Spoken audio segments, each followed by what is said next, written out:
একদিকে রেমালের আঘাতে লণ্ডভণ্ড হচ্ছে সুন্দরবন এবং আশেপাশের অঞ্চল, আর অন্যদিকে এই ভয়াবহ পরিস্থিতির মাঝেই কিছু মানুষ পৈশাচিক আনন্দে মত্ত। একদিকে রাতের মধ্যেই সরানো হচ্ছিল ঝড়ে ক্ষতির সম্ভাবনায় থাকা প্রায় 1,20,000 মানুষকে, আর অন্যদিকে তখন ঝড় বন্যা নিয়েই কিছু মানুষ মিম বানাতে ব্যস্ত। আসলে মনুষ্যত্ব হারাতে হারাতে মানুষ ঠিক কতটা নিচে নামতে পারে, এটাই বোধহয় তার প্রমাণ। গতকাল রাতেই উপকূলবর্তী এলাকার সাথে সাথে সমগ্র কলকাতা শহরেই ল্যান্ডফল হয়েছে রেমাল সাইক্লোনের। কিন্তু বাংলায় একটা কথা আছে না, কারো পৌষ মাস তো কারো সর্বনাশ। তেমনভাবেই বিধ্বংসী ঝড়ের পর যখন মানুষ জীবন মরণ যুদ্ধে নামে, ঠিক সেই সময় শহুরে মানুষেরা মেতে ওঠে সেই ঝড় বৃষ্টির জলকে উদযাপন করতে।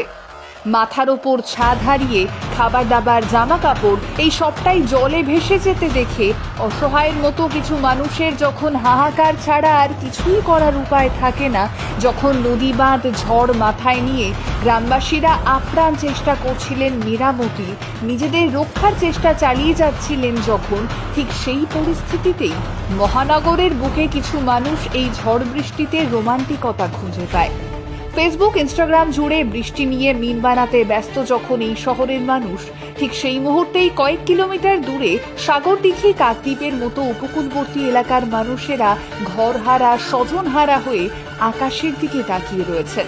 একবার দুবার নয়, প্রত্যেক বছরই এই লড়াইটা যেন নিয়মের মধ্যে পড়ে গিয়েছে তাদের জীবনে। প্রত্যেকবার একটা ঝড় আর শেষে নতুন করে মাটির বাড়িগুলো গড়ার পর হয়তো ঠিক করে মাটি শক্ত হতে না হতেই চলে আসে পরবর্তী ঝড়ের পূর্বাভাস। শুধু ঝড় তো নয়, একের পর এক নদীর বাঁধ ভেঙে জল ঢুকে পড়ছে সমগ্র সুন্দরবন অঞ্চলে। অজস্র বাড়ি ভাসিয়ে নিয়ে গিয়েছে জলে, সমুদ্রের নোনা জল জমিতে ঢুকে গিয়েছে। সেই জমিতে পরবর্তীতে আদৌ আবার কবে চাষ করা যাবে কিনা তা জানেন না সেখানকার বাসিন্দারা। আলো নেই, খাবার নেই, নেই থাকার জায়গা, কোথাও কিচ্ছু নেই। গতকাল মাঝরাতে কাঁচের জানলার একপাশে দাঁড়িয়ে আপনি যখন ঝড় উপভোগ করছেন, একের পর এক আপডেট দিচ্ছেন, কবিতার লাইন লিখছেন, রোমান্টিক গান শুনছেন, ঠিক সেই মুহূর্তে গ্রামের পর গ্রাম মানুষেরা নিজের শেষ সম্বলটুকু বাঁচানোর জন্যে মরিয়া হয়ে চেষ্টা চালিয়ে যাচ্ছিলেন। যে গবাদি পশুর দুধ বিক্রি করে দুবেলা দুমুঠো খাবার জুটত তাঁদের, সেই গবাদি পশু জলে ভেসে গিয়েছে। যে মাটির ঘরবাড়ি বাবা মা সন্তানের থাকার একমাত্র সম্বল ছিল, তা পুরোপুরি নিশ্চিহ্ন হয়ে গিয়েছে। কেউ হারিয়েছেন প্রিয়জনকে। খবরের চ্যানেলগুলোতে দেখানো যাচ্ছে না আর মুখগুলো। তবে আমরা ভালোই আছি। আজ সারাদিন বৃষ্টি, তাই সপরিবারে খিচুড়ি খাওয়ার প্ল্যানিং করছি, অথবা অফিসে ছুটি নিয়ে শক্তপোক্ত রাজপ্রাসাদ সমান বাড়িতে মাংস ভাত খেয়ে ভাত ঘুম দিচ্ছি। ফেসবুক জুড়ে একের পর এক ঝড় নিয়ে মজার পোস্ট ভেসে আসলে শেয়ার করছি, অথচ আমরা খোঁজই রাখছি না তাদের কি হলো যাদের এলাকাতে আমরা সময় কাটাতে ছুটে যাই। উইকেন্ডে বন্ধুদের নিয়ে যে কাকদ্বীপ বা সাগরদিঘিতে দুদিনের জন্য বেরিয়ে পড়ি, আবার সবটা স্বাভাবিক হলে আমরা আবার ছুটবো, কিন্তু একটা আয়লা, একটা ফোনি, একটা আমফান বা একটা রেমালের পর সেই মানুষগুলো কি করে ঘুরে দাঁড়ায় আমরা খোঁজ রাখি না, জানতেও চাই না। গতকালের ঝড় বৃষ্টির পর কলকাতা শহরে জল জমেছে, মেট্রো চলাচল বন্ধ, আর প্রত্যেকটা খবরের চ্যানেলেও সেই খবর দেখাতেই ব্যস্ত তারা। আপনারাও বিরক্ত হয়ে উঠছেন। একদিনের এই ক্ষতি, যাতায়াতের সমস্যা আপনাকে রীতিমতো বিরক্ত করে তুলছে, অসুবিধে তো ফেলছে। একবার ভাবুন তো সেই মানুষগুলোর কথা। কয়েক ঘন্টার ঝড় জল যে মানুষগুলোর সারা জীবনের সম্পত্তি, সারা জীবনের জমানো টাকা, ঘর বাড়ি, প্রিয়জনকে কেড়ে নিয়ে চলে গেল, ভাসিয়ে নিয়ে গেল সবটা। যারা সরকার বা আমার আপনার মতো সাধারণ মানুষেরা পাশে না দাঁড়ালে জীবনে আর কখনোই বোধহয় মাথা তুলে দাঁড়াতেই পারবে না। একদিন মেট্রো স্টেশনে জল উঠে যাওয়াটা যদি সত্যিই কলকাতাবাসীর কাছে অনেক বড় সমস্যা হয়ে থাকে, তবে সুন্দরবন এলাকার মানুষের কাছে বর্তমান অবস্থাটা কতটা ভয়াবহ একবার ভেবেই দেখুন না। সুন্দরবনের প্রত্যন্ত অঞ্চলে গিয়ে আমাদের সত্যিই বোধহয় দেখে আসা উচিত এই মানুষগুলো কিভাবে প্রতিদিন টিকে থাকার লড়াইটা করে চলে। আর আমরা যারা কলকাতায় থাকি, তারা 3 কিলোমিটার দূরে একটা গাছ পড়ে বিদ্যুতের তার ছিঁড়ে গেলেও স্ট্যাটাস আপডেট করি মার্ক সেফ লিখে।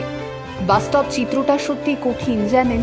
এই সুন্দরবন না থাকলে কলকাতাকে রেমাল অবধি অপেক্ষাই করতে হতো না, আয়লাতেই হারিয়ে যেত সিটি অফ জয়।